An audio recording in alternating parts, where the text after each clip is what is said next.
આજ રોજ દશેરા પર્વ નિમિત્તે ફાફડા જલેબી આરોગવાની પરંપરા છે, ત્યારે અંકલેશ્વરમાં લોકોએ ફાફડા જલેબી ખરીદવા લાઈન લગાવી દીધી હતી.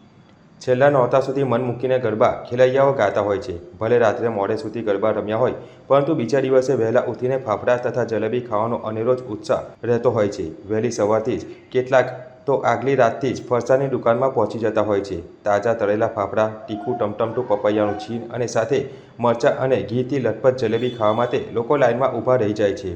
અહંકારરૂપી અંધકાર પર પ્રકાશના વિજયના પર્વ દશેરાની આજે દેશભરમાં ઉજવણી થઈ રહી છે, ત્યારે લોકો ફાફડા જલેબીની જાયફત ઉડાવી રહ્યા છે.